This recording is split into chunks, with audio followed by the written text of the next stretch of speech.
Shalom, selamat berjumpa kembali Bapak, Ibu, Saudara yang saya kasihi. Doa saya, Tuhan tetap memberi penghiburan di tengah masa pandemi ini. Mari kita membahas satu topik tentang roh penghibur yang dijanjikan Tuhan Yesus saat beliau naik ke surga, yang kita peringati pada minggu lalu. Teksnya diambil dari Yohanes 16 ayat yang ke-7 yang berbunyi, "Namun benar yang kukatakan ini kepadamu adalah lebih berguna bagi kamu jika aku pergi. Sebab jikalau aku tidak pergi, penghibur itu tidak akan datang kepadamu.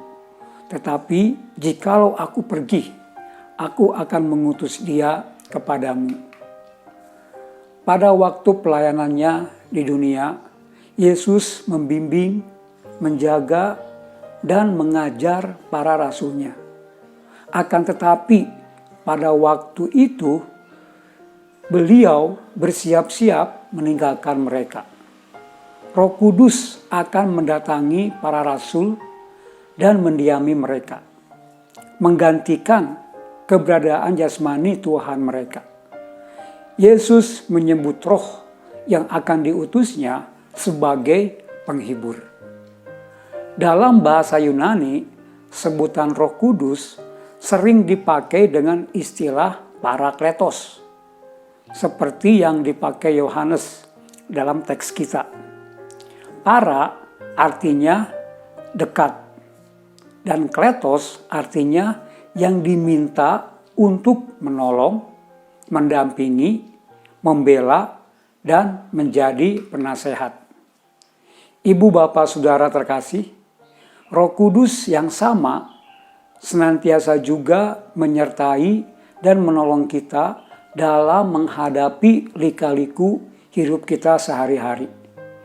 Jika kita memperhatikan teks kita dengan teliti, Roh Kudus atau roh penghibur dikaruniakan kepada kita agar kita tidak gelisah dan gentar dalam kehidupan kita, terutama saat mengalami tantangan dan kesulitan hidup sehari-hari, terlebih di masa pandemi COVID-19.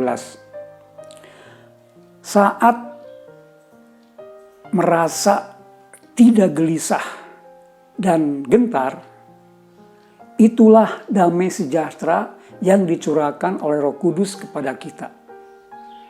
Dengan demikian, kita tidaklah sendirian menjalani hidup di dunia ini. Ada Roh Kudus yang siap sedia menyertai, menolong, menghibur, dan meneguhkan kita, sebagaimana dialami oleh para rasul dan jemaat mula-mula. Bapak, Ibu, Saudara, hidup ini selalu penuh warna yang membentuk sebuah kisah.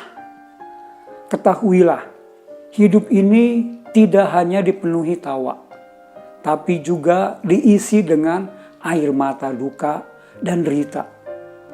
Hidup ini tidak selalu kebahagiaan yang menghampiri, tetapi juga kesedihan yang menghiasi. Jika kesedihan datang dalam hidup kita, ingatlah, Roh Kudus menjadi penghibur kita. Janganlah tenggelam dalam kesedihan, karena Roh Kudus diberikan untuk memberi penghiburan. Percayalah, dalam kesedihan kita tidak ditinggalkan sendirian. Dalam penderitaan, Dia memberikan kekuatan. Bangkitlah dari kesedihan. Rajutlah impian baru, sebab Roh Kudus selalu beserta kita untuk menuliskan sebuah kisah baru. Dengan bekal dan inspirasi firman Tuhan hari ini, marilah kita semakin membuka diri pada kehadiran, bimbingan, dan pertolongan Roh Kudus dalam kehidupan kita. Di antara doa-doa syukur kita, jangan lupa untuk menyelipkan syukur atas bimbingan dan pertolongan Roh Kudus. Dari sekian banyak doa permohonan kita, jangan lupa mohon kepada Tuhan agar selalu mengutus Roh Kudus-Nya bagi kita untuk menyertai, menolong, menghibur, membela, dan menasihati kita. Biarlah kita selalu mengalami penghiburan dan kehadiran Roh Kudus dalam hidup kita. Tuhan memberkati kita semua.